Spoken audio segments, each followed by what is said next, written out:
दिल्ली में मोदी लुला की ऐतिहासिक मुलाकात। 5 साल में 20 अरब डॉलर व्यापार का लक्ष्य तय। भारत ब्राजील साझेदारी को नई रफ्तार। नई दिल्ली में प्रधानमंत्री नरेंद्र मोदी और ब्राजील के राष्ट्रपति लुला दा सिल्वा की बैठक के बाद दोनों देशों ने 5 वर्षों में द्विपक्षीय व्यापार 20 अरब डॉलर से अधिक करने का लक्ष्य तय किया। वर्तमान व्यापार लगभग 15 अरब डॉलर है। मोदी ने कहा कि व्यापार केवल आंकड़ा नहीं बल्कि आपसी विश्वास का प्रतीक है। लुला ग्लोबल AI समिट में भाग लेने आए हैं, जिससे तकनीक और निवेश सहयोग को नई दिशा मिलने की उम्मीद है। अमेरिकी टैरिफ फैसले पर राहुल गांधी का तीखा प्रहार। बोले फिर झुकेंगे प्रधानमंत्री, व्यापार समझौते को बताया देश हित के खिलाफ। अमेरिकी सुप्रीम कोर्ट द्वारा राष्ट्रपति डोनाल्ड ट्रंप के आयात शुल्क संबंधी फैसले को पलटे जाने के बाद राहुल गांधी ने प्रधानमंत्री नरेंद्र मोदी पर जोरदार हमला बोला। लोकसभा में नेता प्रतिपक्ष ने कहा कि प्रधानमंत्री एक बार फिर अमेरिका के सामने झुकेंगे। उन्होंने आरोप लगाया कि हालिया व्यापार समझौते से भारत की स्थिति कमजोर हुई है। सोशल मीडिया पर गांधी ने लिखा कि देश हित से समझौता हुआ है और सच्चाई अब सामने आ रही है। सुप्रीम कोर्ट के फैसले के बाद ट्रंप का नया आदेश। 24 फरवरी से लागू होगा 10% अस्थायी टैरिफ। अमेरिकी सुप्रीम कोर्ट के फैसले के बाद राष्ट्रपति डोनाल्ड ट्रंप ने भारत समेत सभी देशों पर 10% अस्थायी टैरिफ लगाने के आदेश पर हस्ताक्षर किए। यह 24 फरवरी से लागू होगा। पहले प्रस्तावित 18% के मुकाबले यह दर कम मानी जा रही है। अदालत ने 6-3 बहुमत से व्यापक शुल्क को कानून के दायरे से बाहर बताया। जानकारों के अनुसार इससे भारतीय निर्यातकों को कुछ राहत मिल सकती है। नगर निकाय चुनाव 2026 की तैयारी पूरी। 23 फरवरी को मतदान, मतपत्र से होगा चुनाव, नोटा विकल्प नहीं रहेगा। गढ़वा नगर परिषद, श्री बंसीधर नगर और मंझियाव नगर पंचायत में 23 फरवरी 2026 को सुबह 7 से शाम 5 बजे तक मतदान होगा।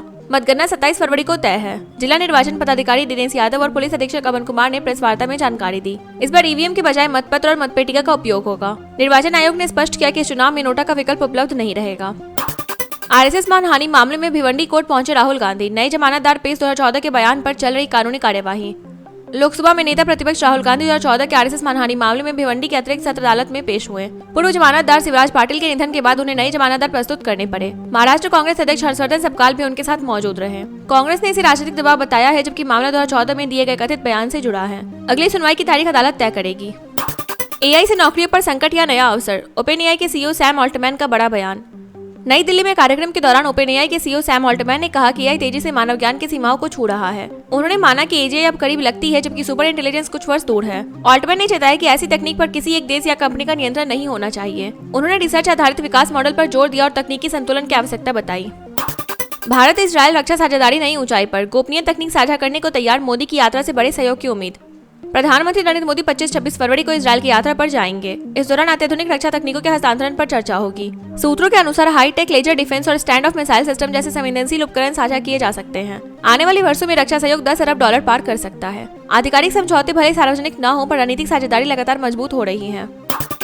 अग्निपथ योजना में बड़ा बदलाव। अग्निवीर भर्ती की उम्र सीमा बढ़ी, अब 22 वर्ष तक कर सकेंगे आवेदन। रक्षा मंत्रालय ने अग्निपथ योजना में संशोधन करते हुए अग्निवीर भर्ती की अधिकतम आयु सीमा 21 से बढ़ाकर 22 वर्ष कर दी है। यह बदलाव लगभग 4 वर्ष बाद किया गया है। नई भर्ती में थल सेना, नौसेना और वायुसेना में आवेदन के लिए युवा 22 वर्ष तक पात्र होंगे। सूत्रों के अनुसार तकनीकी दक्ष युवाओं को शामिल करने के उद्देश्य से यह निर्णय लिया गया है। सुप्रीम कोर्ट के फैसले के बाद भी ट्रंप सख्त। बोले भारत देगा टैरिफ, अमेरिका फर्स्ट नीति पर कायम रुख। अमेरिकी सुप्रीम कोर्ट द्वारा व्यापक रेसिप्रोकल टैरिफ को असंवैधानिक बताए जाने के बावजूद राष्ट्रपति डोनाल्ड ट्रंप ने कहा कि भारत के साथ व्यापार समझौते में बदलाव नहीं होगा। उन्होंने स्पष्ट किया कि भारत टैरिफ देगा, अमेरिका नहीं। इस बयान के बाद भारत में राजनीतिक प्रतिक्रिया तेज हो गई है। विपक्षी नेताओं ने सरकार की रणनीति पर सवाल उठाए हैं, जबकि केंद्र ने संतुलित प्रतिक्रिया देने की बात कही है। बेंगलुरु से गोवा सफर होगा आसान। 13 घंटे में पहुंचेगी नई Vande Bharat train. Railway board की मंजूरी का इंतजार। बेंगलुरु और गोवा के बीच नई वंदे भारत एक्सप्रेस शुरू होने की तैयारी है। प्रस्ताव के अनुसार यशवंतपुर से मंडगांव तक का सफर लगभग 13 घंटे में पूरा होगा। दक्षिण पश्चिम रेलवे ने रिपोर्ट रेलवे बोर्ड को भेज दी है। मंजूरी मिलते ही आधिकारिक समय सारिणी जारी होगा। इस नई ट्रेन से पर्यटन और व्यापार दोनों को बढ़ावा मिलने की उम्मीद है। यात्रियों को तेज और आधुनिक सुविधाएं मिलेंगी।